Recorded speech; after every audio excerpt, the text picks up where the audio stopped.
At syempre, umpisahan muna natin yung mga aarestuhin ng ICC. Malapit na ho, mga kababayan. No? Sa ibabalita at ipapakinig ko sa inyo, mga boss chief mo, sir, mas mukhang kakabahan, matatakot, no? At lalong magtatago, ito pong sila, Bato de la Rosa, mga boss. O bakit ho ba? Nako, ito si Ombudsman Boying Remulla, mga kababayan, no? Nakikipagpulong pala sa mga ICC investigators ho, mga bossing. At kay Trillanes, biruin nyo ho yan, Remulla nakipagpulong kina Trillanes at ICC investigator. Kaya naman po pala, mga bossing, yung kampo ni Bato de la Rosa ay nagmamadali ho na magtago. Siguro nalaman na nila, si Remulla nakikipag-usap sa ICC yan, no? Kaya malamang ho sa alamang, mga boss, meron talaga at totoo na may warrant of arrest laban dito kay Tobats. Di ba? Biruin mo, ICC investigators na ang kapulong niya, ang kausap niya, ang kamiting niya. Ano pa ba ang iisipin mo diyan? Hindi totoo?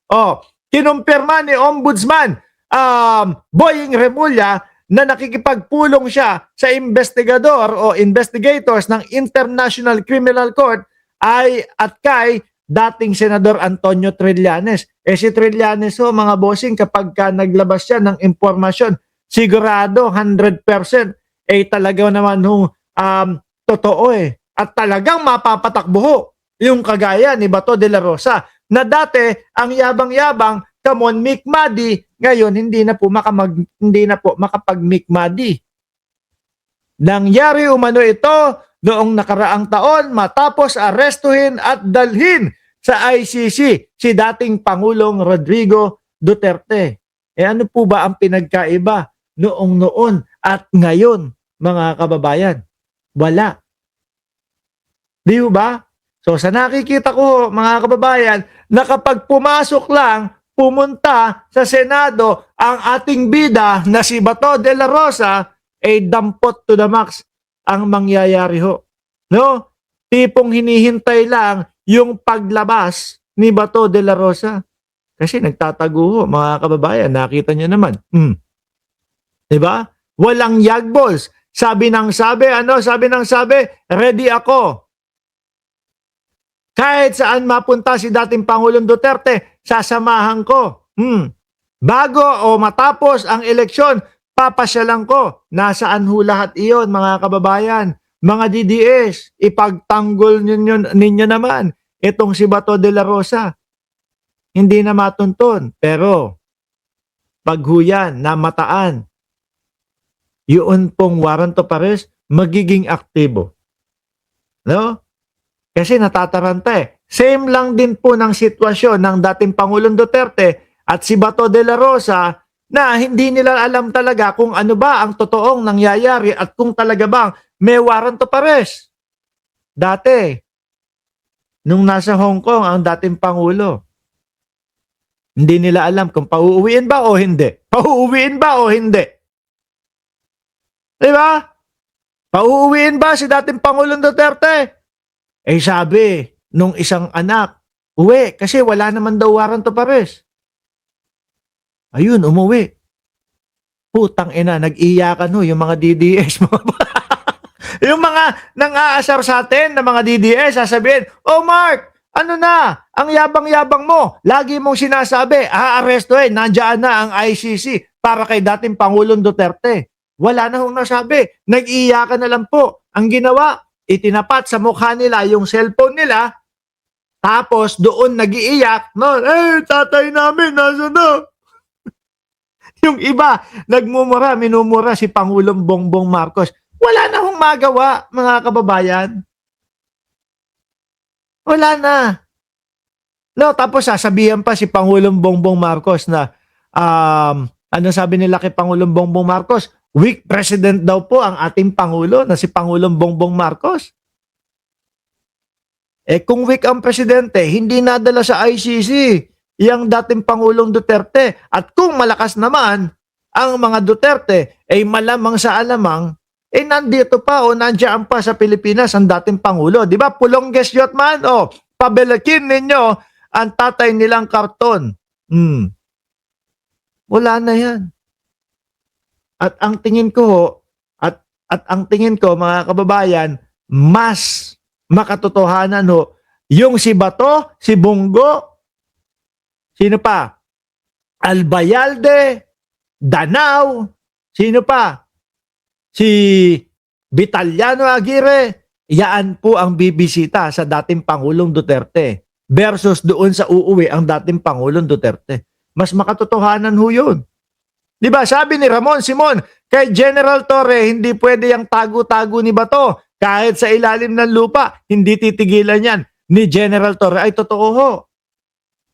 Mga kababayan, nakita nyo nga ho yun. Sa ilalim na ho ng Imbornal yata, nagtago itong si Kibuloy. Ano po nangyari? Wala din. Arestado pa din ho, mga kababayan. Isa din ho yun sa madidilim na araw ng mga DDS. Iyakan sila. Kaso-kaso pa daw, kaso-kaso. Ano nangyari doon sa kaso-kaso? Wala naman ho, mga bossing. Unti-unti nang nauubos na. At eto, pati yung mga senador. At baka sabihin ninyo, pinupolitika ha, samantalang 2017 pa lang, may mga kaso na yan sa ICC. 2017 pa lang, sinamahan na ng dating senador na si Antonio Trillanes yung mga biktima ng tokhang ni dating Pangulong Duterte.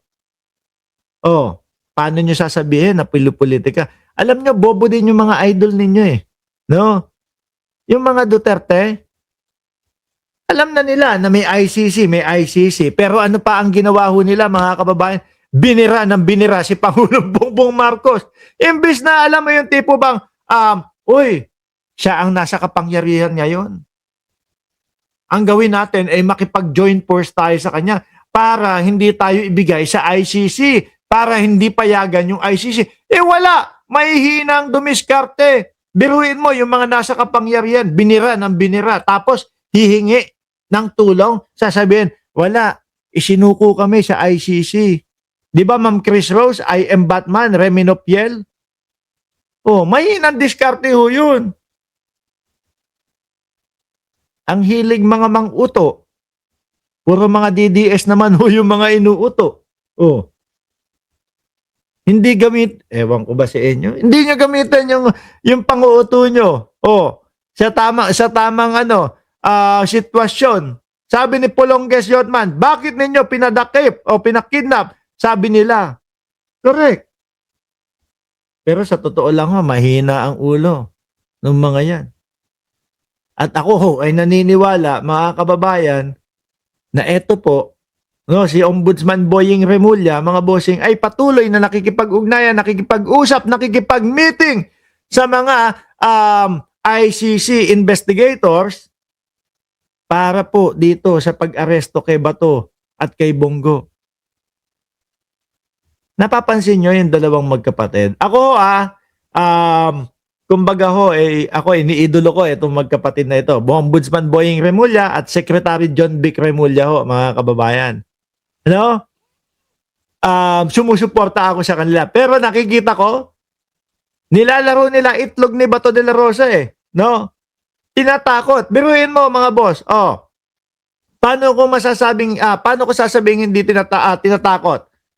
Pero masasabihin nitong si Ombudsman Boying Remulla, may warrant of arrest na si Bato de la Rosa. Tapos sasabihin naman ni John Vic, wala kaming alam dyan, di ko alam.